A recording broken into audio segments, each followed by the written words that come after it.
आज का जो सेशन होने जा रहा है, वास्तव में ये गीता के बारे में जो हम सेशन रख रहे हैं, ये गीता हमारी अपनी गीता है। क्योंकि ये गीता कहीं बाहर से नहीं निकलती, ये अंदर की हमारे जीवन की एक गाथा है। और अगर ये जीवन की गाथा की ज़रूरत हमें तभी पड़ती है जब हमें परेशानी आती है। आज देखिए कि हर इंसान दुखी है, उसके जीवन में दुख आता ही आता है। जैसे कहा गया है कि हर आशाहीन हृदय में तरंग तुम्हें भरनी है, हर जो मुश्किल में है उसके जीवन में उमंग तुम्हें लानी है। महाभारत है हर युग की अटल कहानी, बन के अर्जुन सच्चाई की जंग तुम्हें लड़नी है। तो कहीं ना कहीं आज हमें ज़रूरत है एक कृष्णा की, क्योंकि अर्जुन के विषय में हमने पहले भी जाना कि अर्जुन कौन है। जो इंसान विपदाओं से घिरा हुआ है, जो दुखी है, जो अपने जीवन क्षेत्र से भाग रहा है, अपने जीवन के रण को लड़ना नहीं चाहता है। और युद्ध कोई बाहर नहीं है, ये हमारे मन की एक स्टेट है। अब देखिए कि ये महाभारत हमारे अंदर की एक स्टेट है। अब देखिए कि शुरुआत हम छोटी छोटी बातों से ही करेंगे, कोई बड़ी बातें या बड़ा प्रवचन नहीं हम इसमें गीता पर करने जा रहे कि सबका कल्याण हो जाएगा, सबको मोक्ष मिल जाएगा, मुक्ति मिल जाएगी।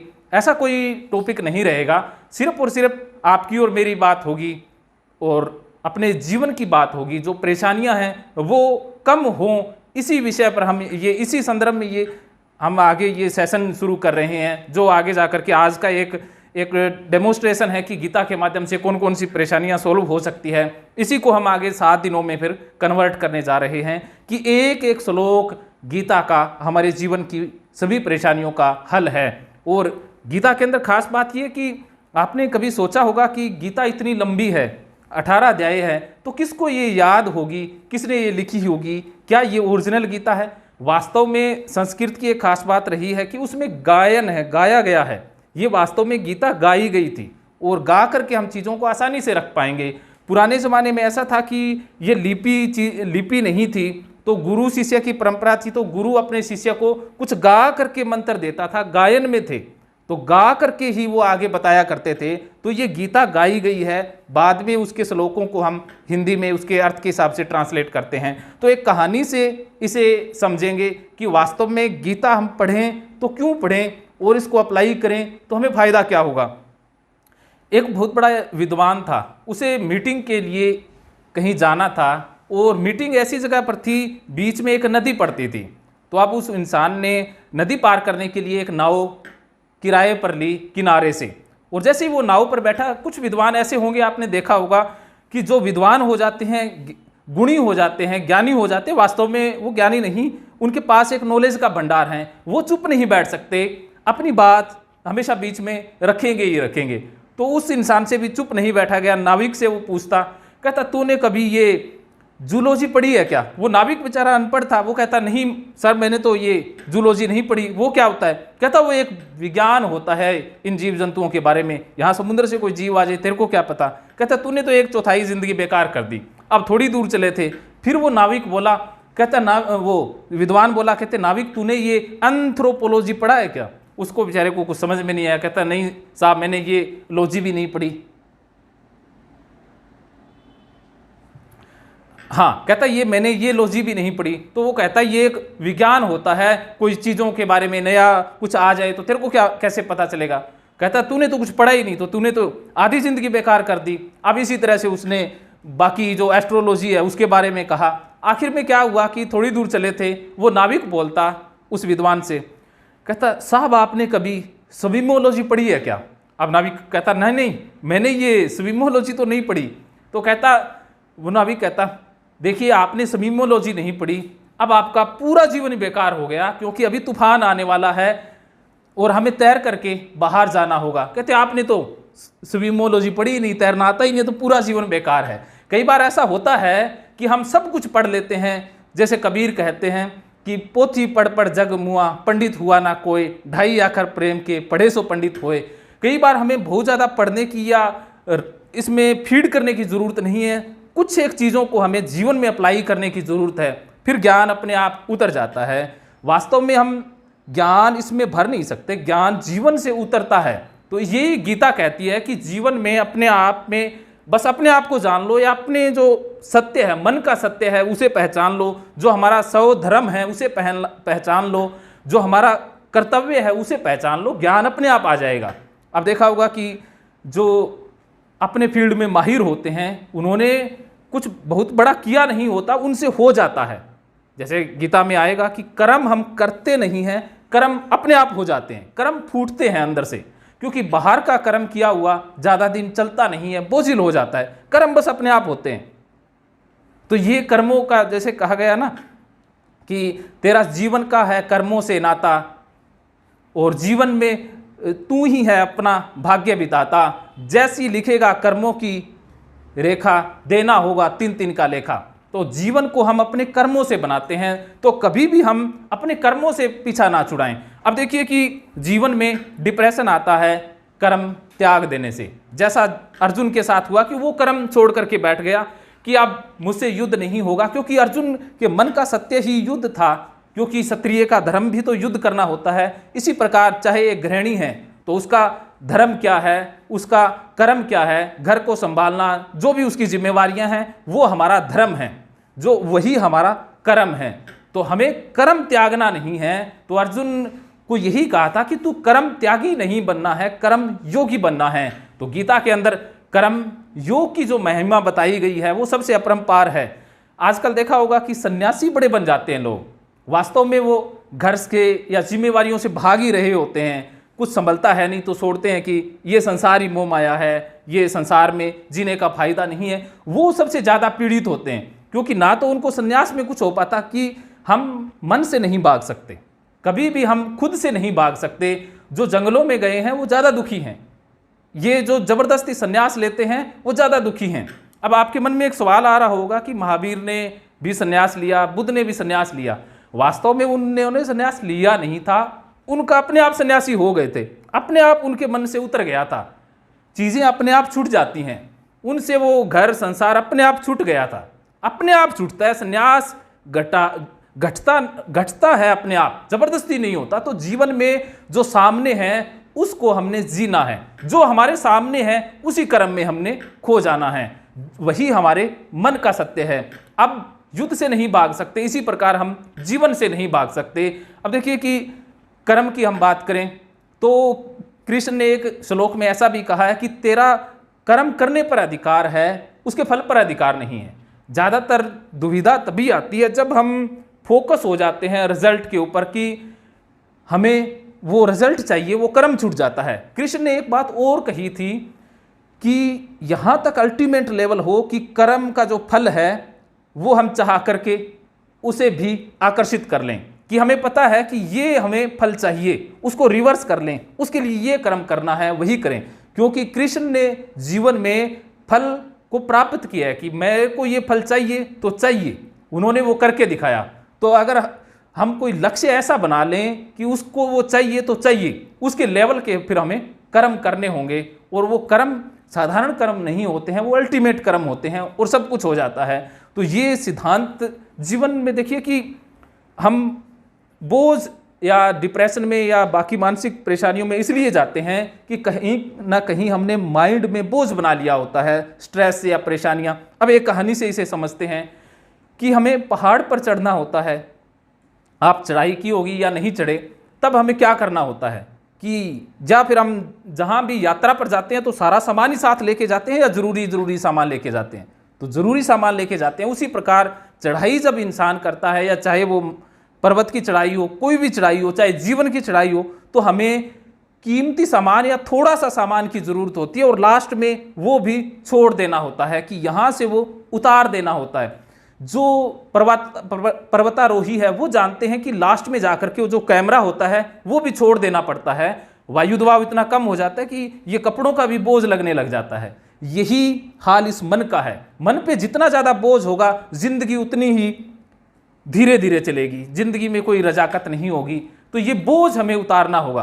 कृष्ण गीता के अंदर ये बोझ ही तो उतार रहे हैं, क्योंकि अर्जुन के मन के ऊपर ये शास्त्रों का बोझ था कि ये पाप हो जाएगा, पुण्य हो जाएगा, भाई है, भतीजावाद है, ये है, वो है, तरह तरह की वो शास्त्रों की बात करता है। तो कृष्ण कहते हैं ये शास्त्रों का ज्ञान ये वास्तव में थोथा ज्ञान है, इससे तेरा कोई भला नहीं होगा, ना सर्व का भला होगा। इसको छोड़ करके जो कर्म है उसे ही कर। तो हमें गीता हल्का होना सिखाती है कि हम हल्के हो जाएं। बस देखिए, आपने एक देखा होगा कि एक बार मेले की एक घटना है कि मेले के अंदर एक बच्चा जाता है, बच्चे का रंग थोड़ा सांवला था, तो उस बच्चे को दिक्कत ये थी कि सांवले रंग की वजह से उसको इन्फीरियरिटी कॉम्प्लेक्स था। जैसे बीडीडी एक डिसऑर्डर होता है, बॉडी डिस्मॉर्फिक डिसऑर्डर, जिसमें अंग विकृति या शारीरिक कारूपता विकार बोलते हैं, उसमें शरीर के अंग के प्रति कोई एंग्जाइटी या कोई भद्दापन नजर आने लग जाता है। तो वो उस बच्चे को अपने रंग के प्रति इन्फीरियरिटी कॉम्प्लेक्स था। तो वो गुब्बारे वाले के देखता है कि वो गुब्बारे वाला क्या करता है मार्केटिंग के लिए कि एक गुब्बारा भरता है और आकाश में छोड़ देता है, लोग देखते हैं उसके पास आते हैं। तो वो बच्चा उसे जाकर के कहता है ये काले वाला गुब्बारा है, क्या ये उड़ेगा? तब वो इंसान कहता है कि देख, रंग से नहीं उड़ता, जो अंदर की हवा है ना वो उसे उड़ाती है। तो जीवन में रंग से, चमड़ी से कुछ नहीं होता, अंदर की जो मोटिवेशन है, अंदर की जो लगन है, वो हमें सब कुछ बना देती है। तो हम बाहर की चीज़ों से प्रभावित ना हो, बस अंदर से सेल्फ मोटिवेटेड रहें, सेल्फ डायरेक्टेड रहें, तभी जीवन में कुछ भी हो सकता है। क्योंकि मैंने बहुत बार ऐसा देखा है कि शादियों में औरतें जाती है बन ठन करके, मेरी मिसेज भी जाती है, अगर कोई ये कह देना कि तू बिल्कुल आज जच नहीं रही है, तो वो क्या करते हैं, उनका सारा शादी का ही मूड खराब हो जाता है। वो कई तो एक बार आधा बीच में शादी छोड़ के ही भाग आते हैं बहुत सारे, कि किसी ने टोक दिया। अब 10 लोग प्रशंसा ना करें तो उनको लगता है कि शादी आई नहीं हुई, पैसे खर्च किए हैं मेकअप पे या उन सब चीज़ों पे, अब प्रशंसा के लिए। तो वो बाहरी आकर्षण है, बाहरी प्रभाव है, इससे कुछ नहीं होगा। तो अंदर की खूबसूरती जरूरी है कि हमें, जो इंसान अंदर से खूबसूरत है उसको बाहर से लगाने का या कुछ करने की जरूरत ही नहीं पड़ती, वो उसी गुब्बारे की तरह उड़ जाता है जिसके अंदर हवा है। तो वो रंग से, आकार से कुछ नहीं होता, ये हमारा क्षणिक है जो आकर्षण है। तो यही बात कृष्ण कहते हैं। तो कितने हमारे जो रोग हैं, जो विकार हैं, मानसिक परेशानियां हैं, वो बाहरी आकर्षण से हैं कि लोग क्या कहेंगे। एक कहावत आती है ना कि लोग क्या कहेंगे। अब लोगों का तो काम है कहना ही। अब लोग आखिर में एक बात जरूर कहेंगे कि राम नाम सत्य है, जल्दी करो ले चलो। जो इंसान लोगों के कहने से रुक जाता है ना, वो सबसे कमजोर इंसान है, आत्मविश्वास उसके अंदर है ही नहीं। तो जीवन में ये बाहरी प्रभाव है नहीं कि घर, देखो कृष्ण को लोग क्या कहते थे उसने कभी जीवन में नहीं सोचा है। अब अर्जुन को ये फिक्र थी कि लोक लाज में बदनामी हो जाएगी, थू थू हो जाएगी, कुल धर्म नष्ट हो जाएगा, औरतें क्या कहेंगी, जो विधवा हो जाएंगी, मैं मारूंगा। तो यही हमें रोकती है कि हमें बाहरी लोगों की टिप्पणियां प्रभावित कर रही है। तो कभी भी ये याद रखिएगा कि लोगों की बात हमें प्रभावित कर रही है तो हमें, अब जरूरी नहीं है कि उन लोगों में कमी है। दिक्कत क्या होती है कि हम लोगों को जवाब देने पर तुल जाते हैं कि तूने कहा तो क्यों कहा। वास्तव में उनको जवाब देने की जरूरत नहीं है, वो तो जैसे हैं वैसे ही रहेंगे, उनको बदलने की जरूरत नहीं है। खुद के अंदर इतनी समर्था लेके आनी है कि लोग ना तो कुछ कह पाए, कह दें तो वो उनका धर्म है। कहने वालों को नहीं बदलना है, खुद को बदलना है कि फिर कहने वाले अपने आप साथ हो जाते हैं। तो आज से ये प्रभाव शून्य करना होगा, बाहरी प्रभाव को छोड़ना ही होगा, तब हम वर्तमान में भी रह पाएंगे और जीवन का आनंद भी ले पाएंगे। क्योंकि स्ट्रेस हमेशा बाहर से आता है, चिंता हमें पास्ट से या फ्यूचर से होती है। कृष्ण कहते हैं कि एंग्जाइटी डिसऑर्डर जितने भी है, चाहे ओसीडी हो, चाहे इंसोमेनिया हो, जिनको नींद नहीं आती, आजकल मैंने देखा है कि नींद के लिए भी लोग दवाइयाँ लेते हैं। वो तो सबसे खूबसूरत है, नींद से बढ़कर कुछ नहीं है। नींद ही तो, देखिए कि नींद के लिए इंसान कुछ भी कर जाते हैं, और नींद के लिए भी दवाइयाँ लेते हैं, या कुछ लोग ड्रग्स भी लेते हैं, वो नशे का सेवन भी करते हैं। तो ये नींद नहीं आ रही है ना, दिक्कत नींद में नहीं है, कहीं ना कहीं हमारी लाइफस्टाइल में है। चिंता को मैनेज करने की जरूरत है, जो एंग्जाइटी है, स्ट्रेस है जीवन में, वो मैनेज कर लें। नींद अपने आप 15 मिनट बाद आ जाएगी बिस्तर पर जाने के। और आज से ये देख लीजिए कि 15 मिनट आप बेड पर गए, उसके बाद नींद नहीं आ रही, तो समझ लीजिए कि अलार्मिंग सिग्नल है कि कोई रोग आने वाला है जिंदगी में, ये अलार्म आ रही है। तो 15 मिनट के अंदर अंदर जो नहीं सो पाता बिस्तर के ऊपर, जिसके मन में विचार चलते रहते हैं कि क्या हुआ, पीछे क्या हुआ, आगे क्या होगा, वो कहीं ना कहीं गड़बड़ में है, वो बीमारी की तरफ आने वाले दिनों में चला जाएगा। तो कृष्ण यही तो कहते हैं अर्जुन को कि तू पीछे क्या हुआ उसे छोड़ दे, आगे जीतेगा हारेगा उसे छोड़ दे, सामने युद्ध है बस उसको कर। सामने जो चीज़ है वही करने लायक है, बाकी पास्ट में क्या हुआ वो पास्ट हो गया, जो फ्यूचर में क्या होगा वो हाथ में नहीं है। वर्तमान ही है जीवन जो जीने का है, उसके अलावा कुछ सत्य नहीं है। क्योंकि एक विद्वान ने बड़ी अच्छी 3 लाइनें कही हैं कि past is history, future is mystery, present is present. बस जीने लायक सिर्फ प्रेजेंट है, प्रेजेंट मूवमेंट में आ जाएं। तो अर्जुन के प्रेजेंट में क्या था? युद्ध था, उसको युद्ध करने लायक है। तो हमारे प्रेजेंट में क्या है उसे करें। देखिए कि अभी हमारे प्रेजेंट में क्या है, इसको कनेक्ट करें तो सुनना और ये वेबिनार अटेंड करना। इसके अलावा जो भी हमारे मन में है वो पाप पुण्य उसमें चला गया, उसको सोचने की जरूरत नहीं है। जब खाना खा रहे हो तो खाना ही खा रहे हैं, बस उसी में खोए हुए हैं। उसके अलावा वेबिनार को भूल जाएं, तब आगे क्या होगा उसे भूल जाएं। जब नहा रहे हैं तो नहाने में ही खोए हुए हैं।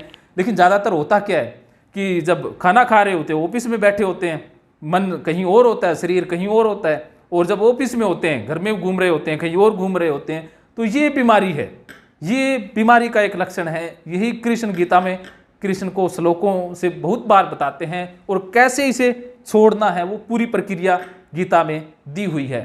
तो माइंडफुलनेस या प्रेजेंट मोमेंट में जीने का सबसे आसान तरीका है कि गीता के श्लोक्स को हम अप्लाई करें। तो इंसोमेनिया की दिक्कत जिस किसी को भी है, आजकल बहुत ज़्यादा ये बढ़ रही है, तो अगर वो गीता को अप्लाई करें तो इंसोमेनिया नहीं रहेगा। क्योंकि ये मैंने खुद जीवन में अप्लाई किया है। देखिए कि जो इंसोमेनिया के रोगी होते हैं वो वर्तमान में नहीं जी रहे होते, वो मन के सत्य में नहीं जी रहे होते, वो वास्तव में बाहरी प्रभाव से या दूसरे के कारण जीवन जी रहे होते हैं। जीवन के केंद्र में क्या है, यही श्री कृष्ण हमें एक श्लोक में बताते हैं। मैं वो श्लोक नहीं उठा रहा क्योंकि उसमें देखिए कि जीवन के सेंटर में हमारे क्या है। हमारा सेंटर गड़बड़ होता है ना, सब कुछ गड़बड़ हो जाता है। तो सेंटर में क्या हो वो गीता में बताया गया है, उससे बड़ी कोई चीज़ नहीं है। ज़्यादातर लोगों के सेंटर में क्या होता है, सेंटर का मतलब है कि जो चीज़ हमें चला रही है, हमें चला कौन रहा है। अब देखिए कुछ लोग ऐसे होते हैं जिनके सेंटर में प्रॉपर्टी होती है कि वो पैसे से चलते हैं, कि जहाँ से पैसा आएगा वो काम करेंगे, मनी ओरिएंटेड होते हैं। कुछ लोग जॉब ओरिएंटेड होते हैं कि वो प्रायोरिटी उसी चीज़ को रखते हैं। कुछ फैमिली ओरिएंटेड होते हैं कि परिवार के लिए सब कुछ करते हैं, कि परिवार की भलाई, परिवार के इर्द गिर्द उनका जीवन घूम जाता है। कुछ ऐसे होते हैं जीवन साथी केंद्रित, या अपना जो जीवन पार्टनर है वो केंद्रित होता है, जो चाहे वो उनकी वाइफ हो, चाहे उनकी कोई प्रेमिका है, चाहे उनकी जो भी है, उसी से उनका जीवन चलता है। अगर उसमें गड़बड़ आती है तो उनका पूरा सिस्टम हिल जाता है, अंदर से हिल जाते हैं। क्योंकि जिनकी ये दिक्कत आती है, जिनको ये जीवन साथी वाली, उनका जीवन साथी को कोई दिक्कत है तो उनका जीवन ही खराब हो जाता है। जिनको फैमिली ओरिएंटेड है, उनको फैमिली को कोई दिक्कत आई तो सारा सिस्टम गड़बड़ हो जाएगा। जो मनी ओरिएंटेड है, घाटा लगते ही रो करके बैठ जाएंगे, बस घाटा लग गया, वो नुकसान फायदे में ही सारा दिन लगे रहते हैं। और जो बाकी बहुत सारे केंद्र होते हैं कि जो हम अपने जीवन का वो केंद्र ढूंढें कि हमें वास्तव में चला कौन रहा है, हमारी ड्राइविंग फोर्स है क्या। क्योंकि जिस दिन हमें ये पता लग जाए कि हमारी ड्राइविंग फोर्स क्या है तो उसे बदलना आसान है। तो गीता में बताया गया है कि ड्राइविंग फोर्स को कैसे पहचानना है। क्योंकि अर्जुन को कौन चला रहा था, डर चला रहा था, कि वो डर से है, कि वो डर के कारण ही तो भाग रहा था। ऐसा नहीं है कि अर्जुन के मन में ज्ञान उतरा है कि मरना मारना पाप है, सन्यासी हो जाते हैं, भाग चलते हैं। ऐसा नहीं है कि वो महावीर बुद्ध की तरह उसके मन में बस विरक्ति पैदा हो गई है, डिटैच हो गया है। ऐसा कुछ नहीं हुआ अर्जुन के साथ, वो डर के कारण भाग रहा है। तो जिंदगी के अंदर हम काम क्यों कर रहे हैं वो हमें कारण पता होना चाहिए कि हमें चला कौन रहा है। कि दो इंसानों के जो सेंटर हैं वो सेम नहीं हो सकते। किसी को चलाने वाली कोई चीज़ हो सकती है, दूसरे को कोई चीज़ हो सकती है। तो कृष्ण ने गीता में कहा है कि हमारा सेंटर हो सब की और सर्व की, कि पहले हमें खुद की खुशी सोचनी है, फिर समाज की, देश की। सर्वहिताय सर्व सुखाय, गीता में कहा गया ना, सर्वहिताय सर्व सुखाय, मतलब पहले खुद की सेवा करो फिर बाकी की सेवा करनी है। तो जीवन में गलती बहुत सारे ऐसा लोग करते हैं, समाज से भी मैंने देखे हैं कि वो घर बार को खराब कर लेते हैं, खुद का स्वास्थ्य भी खराब कर लेते हैं, दूसरों की भलाई में जुट जाते हैं। वो थोड़े दिनों में भी गेम ओवर हो जाता है उनका। तो सबसे पहले खुद की जरूरी है, खुद की ग्रोथ जरूरी है, खुद को फाइनेंशियली या फिजिकली स्ट्रोंग करना है, खुद को टाइम देना ही होगा। शारीरिक रूप से अपने शौक है, चाहे कोई भी शौक हो सकता है, गलत सही कुछ भी नहीं है। कृष्ण को सारे शौक थे, जिंदगी में कोई ऐसा शौक उन्होंने छोड़ा नहीं जो कृष्ण ने ना अप्लाई किया हो। और जो गलत मानता है कि ये शौक गलत है, सही है, समझ लीजिए कि वो अभी कच्चा है, पक्का नहीं है। क्योंकि गलत सही की डेफिनेशन जिसके मन में है उसने अभी जीवन में ग्रोथ की नहीं है। कि जिस दिन ये दीवारें गिर जाती है पाप पुण्य की, कि जो ज्ञानी होता है, पंडित, कृष्ण ने कहा है ना कि अर्जुन तू पंडितों से बात तो करता है लेकिन ज्ञानी जन भी शौक नहीं करते हैं इन चीज़ों पे। कि जो ज्ञानी होता है उसके लक्षण भी कृष्ण ने बताए कि उसका पाप पुण्य की दीवार गिर जाती है। ना तो उसके लिए कुछ पाप होता, ना पुण्य होता, उसका एक केंद्र होता है सर्वहित सर्वसुख, और फिर स्वहित सर्वसुख, मतलब खुद के काम करेगा और दूसरों के काम में वो, दूसरों के लिए, समाज के लिए वो कुछ नया करेगा। तो ये केंद्र होता है। तो हमें ये हमेशा याद रखना है कि हमारी ड्राइविंग फोर्स वास्तव में है क्या, और हमें अपने शौक के ऊपर ध्यान देना है। जो हमारी हॉबीज़ है उनके साथ समझौता नहीं करना है कि काम के समय काम में खो जाना है, जब इंजॉय कर रहे हैं इंजॉय में खो जाना है, और जब दोस्तों के साथ बैठे हैं फिर दोस्तों के ही हैं, और घर में बच्चों के साथ हैं तो बच्चों के ही साथ हैं, फिर बाकी सब कुछ छूट गया। कृष्ण ऐसे ही करते थे, जिस मूवमेंट में होते थे पूरा 100% उसी मूवमेंट में होते थे। तो अर्जुन की दिक्कत क्या है कि वो शारीरिक रूप से तो युद्ध में खड़ा है लेकिन मन से कहीं भाग गया है। तो जहां पर हमारा शरीर है मन से भी हमें वहीं रहना है। ये गीता का सबसे बड़ा लेसन है। आज देखिए कि सबसे ज़्यादा एक ओसीडी फैल रही है या दिक्कत आ रही है। बहुत सारे फ़ोन कॉल आते हैं जिसे हम रूमिनेशन ओसीडी कहते हैं, जिसे प्योरोफोम ओसीडी भी कहा जाता है। और ये डिप्रेशन में बहुत सारे लक्षण आते हैं कि वो शरीर से कहीं होते हैं, मन से कहीं और चले जाते हैं, कि मन शरीर एक जगह नहीं है। तो कृष्ण ने तो 3 चीज़ें बताई है जो आत्मा को हम सेल्फ से जोड़ रहे हैं। ऐसा नहीं है कि वो कोई निकलती है, कि शरीर और मन, बॉडी माइंड सोल तीनों एक जगह हैं। वही हमारे लिए कर्म है, वही हमारे लिए अकर्म है, फिर अपने आप सब कुछ होता है। तो ये गीता के अंदर पूरा विस्तार से बताया गया है, स्टेप टू स्टेप। अब मैं कुछ श्लोक उठा लेता हूँ गीता के, एक एक दो दो। कि एक गीता के अंदर श्लोक आता है कि हे अर्जुन, तुझे इस असमय में यह मोह किस हेतु प्राप्त हुआ है, क्योंकि न तो यह श्रेष्ठ पुरुषों द्वारा आचरित है, न सौरभ को देने वाला है, न कृति को करने वाला है। अब देखिए कि बात क्या होता है कि अब आप शादी में गए हो, वहाँ पर शादी की बात हो तो अच्छी बात है, वहाँ पर जाके कोई मातम की बात करने लग जाए तो उस इंसान को आप क्या कहोगे?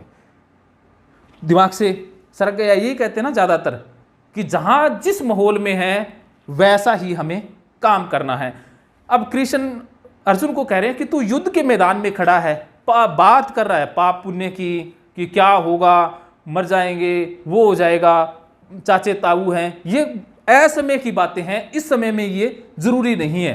तो कि तू समय के हिसाब से हमें बात करनी चाहिए। तो देखिए कि लोक व्यवहार, एक डेल कार्नेगी की बड़ी अच्छी बुक है, how to win friend and influence the people, कि हम दोस्त कैसे बनाएं, कैसे दुनिया को जीतें। तो डेल कार्नेगी की उस बुक में बड़ी अच्छी अच्छी बारीकी से बताया गया है, बॉडी लैंग्वेज को कैसे, या वो बड़ी काम की चीज़ें हैं। हर एक पढ़े लिखे इंसान को वो बुक जरूर पढ़नी चाहिए, हिंदी में है वो, लोक व्यवहार नाम से। तो कृष्ण यही कहते हैं कि हमें जिस समय जिस सिचुएशन में है उसी सिचुएशन के हिसाब से हमें बात करनी चाहिए। यही ज्ञानी इंसान की निशानी होती है। जो मानसिक परेशानी वाले होते हैं वो असमय की बात करते हैं, कि समय कुछ और होता है, बात कुछ और कर जाते हैं। तो ऐसे इंसानों का कदर भी नहीं होती है। अब देखिए कि अच्छा वही इंसान लगता है जो समय अनुसार बात करता है। और आप अब किसी के घर पर चले जाएं और उसके घर में वो बेचारा गाड़ी भी दिखा रहा है, घर भी दिखा रहा है, आप उसे कहो कि ये घर गुर कुछ नहीं है, ये बस मिट्टी का खिलौना है, ये थोड़े दिनों में मिट जाना है। वहाँ ये कहे कि भूकंप आ जाएगा तो क्या होगा, फिर गाड़ी से कहे कि गाड़ी का कुछ नहीं होता, ये बस मोह माया है, तो वो बंदा क्या आपको लाइक करेगा? कि जिस माहौल में है, जिस सिचुएशन में है, जिस इंसान से है, उसी इंसान से उसी लहजे के अनुसार हमें कन्वर्ट करना आना चाहिए। तो यही श्लोक का उद्देश्य है कि तेरे लिए युद्ध करना, तेरे इस वक्त युद्ध की बात हो रही है, यहाँ पर क्षत्रिय की बात हो रही है, यहाँ पर असमय की बात जायज़ नहीं है। तो इस श्लोक के माध्यम से ये जीवन की फिलोसफी कृष्ण ने अर्जुन को बताई। एक आगे का हम लेते हैं कि इमोशनल इंटेलिजेंस एक, हाँ जी सुन पा रहे हैं?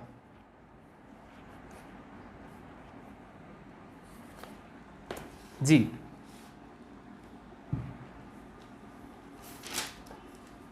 जी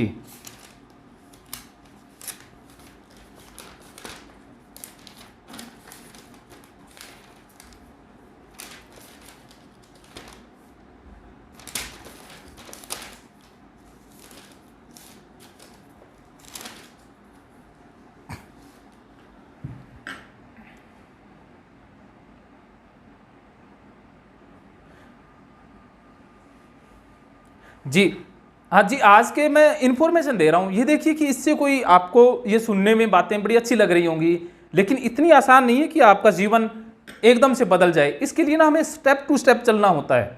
तो स्टेप टू स्टेप वो कोर्स गरिमा जी ने, विभा जी ने, दिनेश जी ने और पूरी साइकोलॉजी और साइको गुरु टीम ने डिज़ाइन किया है। वो 7 डे का कोर्स है जो 1 तारीख से उसका दूसरा बैच स्टार्ट होने जा रहा है। तो आज मैं ये बता रहा हूँ कि हमारे हिंदुस्तान के अंदर इतना अच्छा ग्रंथ है, गीता के अंदर इतनी अच्छी चीज़ें हैं, हम उनका जीवन में एक बार अप्लाई तो करके देखें। गीता के सेशन अटेंड करना एक बार तो बनता है, जीवन में एक बार तो 7 डे का कोर्स बनता है। क्योंकि देखिए कि मैं ये बात सिर्फ पढ़ी पढ़ाई या किताबों से नहीं कर रहा, ये जीवन से है। क्योंकि गीता को एक्सप्लेन या गीता के सूत्रों को तभी एक्सप्लेन किया जा सकता है अगर उसकी वजह से हमारे जीवन में कोई फायदा आया हुआ। अगर हमारे जीवन में गीता नहीं उतरी है तो गीता कहना बेमानी है। क्योंकि गीता कहीं तभी जा सकती है अगर हमने उसको अप्लाई किया, वरना गीता कहीं नहीं जा सकती, वरना वो आता ही नहीं है, मन से आता ही नहीं है, वो बाहर से बातें रह जाती हैं। ऐसा आपने बहुत सारी जगह सुना हो। तो ये आज मैं एक महज इन्फॉर्मेशन है आपके लिए कि देखिए कि हम जिंदगी में चाहते हैं ना कि सुख हो, सुविधाएं हो और कुछ ऐसा सीखें जिसका हमें फ़ायदा हो।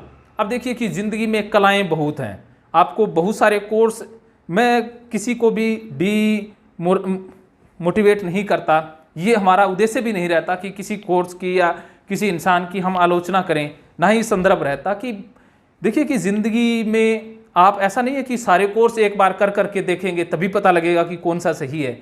हमें इतना जज कर लेना चाहिए कि ये चीज़ करने के बाद हमारे जीवन में आएगा क्या। कई बार वो कहते हैं ना, हर चमकती चीज़ सोना नहीं होती। कई बार दिखने में या बाहरी आवरण बहुत सुंदर हो सकता है, लेकिन अंदर हम जाते हैं, उस कोर्स को ज्वाइन करते हैं तो हमें लगता है कि टाइम और एनर्जी ज़ाया हो गई। तो ऐसा कभी नहीं करना है। तो आज के डेमोस्ट्रेशन से आपको इतना पता लग जाएगा कि या ये कोर्स करने लायक है या नहीं है। एक कहानी से इसे और अच्छी तरह से समझते हैं। एक संत था। संत का मतलब यही होता है संतुलित इंसान, जो बड़ी बड़ी बातें नहीं करता, जीवन की बातें करता और हमेशा बैलेंस में या सीधी बात करेगा जो जीवन में अप्लाई हो। तो वो संत था, उसके पास लोग आते और जीवन में फ़ायदा उठाते। अब जिन लोगों को परेशानी होती है ना, जो लालची होते हैं, तो उनको वो रास नहीं आते संत, क्योंकि संतों के ऊपर वो कोई लांछन लगाना या उन्हें चैलेंज करना वो करते ही रहते हैं। जो चमत्कारी या सिद्धियाँ प्राप्त हो जाएगी कि बस एक दिन में जीवन बदल सकता है, बस जादू की छड़ी है, ये है, वो है, जीवन में ये हो जाएगा, रातों रात अमीर हो जाओगे, करोड़पति हो जाओगे। जैसे बहुत सारी ऐड आती है ना कि एक दिन में गोरा होने का राज, बस रातों रात ये करें वो करें, तो समझ आया करो कि ये ऐसी कला है जिसका कोई ज़िंदगी में फ़ायदा होने वाला नहीं है। तो वो संत तो सीधी बात करता। कोई ऐसा इंसान था जो लालची बिजनेसमैन था, उसको वो बात रास नहीं आई, तो वो संत को आकर के कहता कि मैं तेरे को ना एक ऐसी कला सीख के दिखाऊंगा और तेरे को हरा दूंगा। तो वो संत कहता भी आपका कर्म है, आप अपना कर्म करो, मैं अपना कर्म कर रहा हूँ। तो वो महात्मा चला जाता है, वो 20 साल बाद लौट के आता है और अनाउंस करता है कि आज देखना कि मैं एक ऐसी कला सीख के आया हूँ जो इस संत के पास नहीं है। तो सारा गाँव इकट्ठा हो गया और वो महात्मा कहता मैंने ऐसी कला सीखी है कि मैं पानी पर चल के दिखा सकता हूँ। अब वो महात्मा गया, पानी पर चलने लगा, नदी के उस पार चला गया, फिर दोबारा पानी पर चल करके आ गया। अब लोगों ने ताली बजाई, ये तो बहुत चमत्कारी या जादुई पुरुष है। अब बारी संत की थी। संत ने क्या किया कि एक नाव ली किनारे से किराए पर और चला गया और उसी नाव से वापस आ गया और उस नाविक को 5 रुपए दे दिए। तो अब लोगों ने कहा कि भी है ये क्या किया। तो अब उन्होंने कहा कि देखिए कि तूने 20 साल लगाए और कला सीखी सिर्फ 5 ही रुपए की, और इस कला को अगर तू दूसरों को सिखाएगा तो 20 साल फिर देने पड़ेंगे। तो ये कोई काम की कला नहीं है। तो जिंदगी में हमें इन्वेस्ट वहाँ नहीं करना है जहाँ पर सीखने में बहुत सारा टाइम लग जाए और दूसरों को सिखाने में हमें बहुत सारा टाइम ज़ाया हो जाए। तो ऐसी कला सीखने की नहीं है। तो आप इस बात को बहुत गहराई से समझ गए होंगे। तो देखिए कि इंसान हमेशा शॉर्टकट ढूंढता है, वो आश्रय आश्वासन चाहता है कि कहीं से आसरा मिल जाए, आश्वासन मिल जाए, अंगूठी ताबीज़ दे दे कोई। देखिए कि अगर अर्जुन को जो डिप्रेशन हुआ था, जो मानसिक परेशानी हो गई थी, युद्ध से वो भाग रहा था, कृष्ण जैसा ज्ञानी इंसान ने कहा भी ये मणि पहन ले, ये रतन पहन ले, ये ताबीज़ देता हूँ, ये मंत्र देता हूँ, वहाँ पर ये 4 फेरी लगाए जाते हैं, फलां बाबा के पास चलते हैं, इससे तेरे को फायदा हो जाएगा। कृष्ण ने ऐसा नहीं किया, क्योंकि इंसान हमेशा शॉर्टकट में आश्रय आश्वासन ढूंढता है कि कहीं से आसरा मिल जाए, आश्वासन मिल जाए। जब जो इंसान हमें आसरा देता है ना, आश्वासन देता है, वो अच्छा लगता है कि इससे हमें मिल रहा है कि ये जीवन का उद्धार हो जाएगा, ये हो जाएगा, वो हो जाएगा। तो आश्रय आश्वासन गीता नहीं देती है, वो हमें स्टेप बाय स्टेप खुद चलने की हिदायत देती है कि हमें ही चलना होगा, कर्म करना ही होगा, कर्म के बगैर कुछ नहीं है, क्योंकि कर्म ना करना भी एक कर्म है। अब जो लोग कर्म नहीं करते वो ना करने का कर्म कर रहे हैं। तो कृष्ण कहते हैं कि कर्म ना करने में भी तेरी आसक्ति ना हो। डिप्रेशन वाले या मानसिक जिनको दिक्कतें होती है वो कर्म ना करने में आसक्ति पा लेते हैं कि कर्म ही क्यों करें, कर्म ही छोड़ देते हैं। तो कर्म ना करना भी तो कर्म है। इससे अच्छा है कि आपका एक बार फिर से स्वागत है जी। दिनेश जी ने हमें यह बताया कि हमें पेशेंस रखना चाहिए। देखिए कि पेशेंस हमारे लिए एक स्वभाव बन जाए। जैसे हमें करना क्या है कि वास्तव में जो इंसान पेशेंस रखते हैं वो जिंदगी के बहुत ऊंचाइयों तक जाते हैं। मैंने ये देखा है कि देखिए कि गुस्सा, आपको लग रहा हो ना कि गुस्सा आना कोई बीमारी है या गुस्सा कोई दिक्कत वाली दिक्कत, गुस्सा एक इमोशन है, इसे ये समझ लीजिए। और गुस्सा कब करना है, कितना करना है, किस पर करना है, ये हमें आना चाहिए। यही इमोशनली इंटेलिजेंट इंसान की निशानी है कि वो गुस्सा अपनी मर्जी से करता है। कुछ लोग गुस्से के गुलाम होते हैं और कुछ लोगों का गुस्सा गुलाम होता है।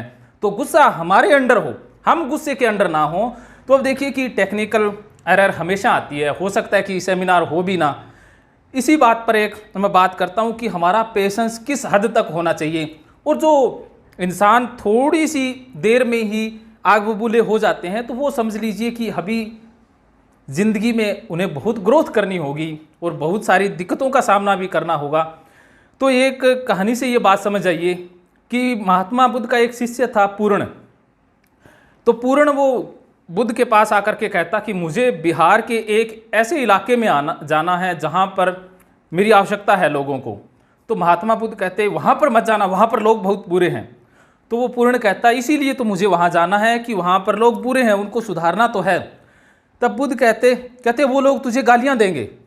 कहता वो लोग मुझे गालियाँ देंगे तो मैं यही समझूंगा कि कितने अच्छे लोग हैं, मारते तो नहीं हैं, गालियाँ ही देते हैं। कहते वो लोग तुझे मारेंगे भी। कहते मैं यही समझूंगा कि ये बस मारते मारते हैं, जान से नहीं मारते। कहते हैं वो जान से भी मार देंगे।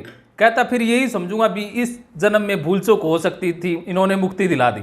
तब बुद्ध कहते तेरा कुछ कोई बाल भी बांका नहीं कर सकता, तुम जहाँ जाना चाहता है चला जा। तो अगर हमारे पास पेशेंस इस हद तक का है तो कोई दिक्कत नहीं है। कि दिक्कत तभी आती है जब हम पेशेंस लूज कर जाते हैं। तो पेशेंस जो इंसान रखता है वही इमोशनली इंटेलिजेंस है। तो इमोशनली इंटेलिजेंस कैसे बनना है, क्या निशानी है, वो सारे श्लोक बाय श्लोक कृष्ण ने अर्जुन को बताया है। तो अब मैं आपका एक बार थोड़ा सा रिव्यू या फीडबैक जानना चाहता हूँ कि क्या ये बातें आपके कनेक्ट हो पा रही हैं या इसमें कुछ आप चाहते हैं। तो एक बार कोई एक दो पार्टिसिपेंट कुछ बताना चाहें। जी विभा जी। खंडेलवाल साहब ने बहुत अच्छा एक सवाल पूछा है कि गीता के अनुसार धर्म का मतलब क्या है। ज़्यादातर हम मानते क्या है कि धर्म जैसे हिंदू धर्म है, मुस्लिम धर्म है, जैन धर्म है, ईसाई धर्म है। वास्तव में ये धर्म नहीं है, ये एक संप्रदाय है जिसको मान लेते हैं कि ये धर्म है। वास्तव में गीता में जो कृष्ण ने जो बताया है कि जो हमारा कर्म है वही धर्म है। और हर इंसान का धर्म अलग अलग होता है।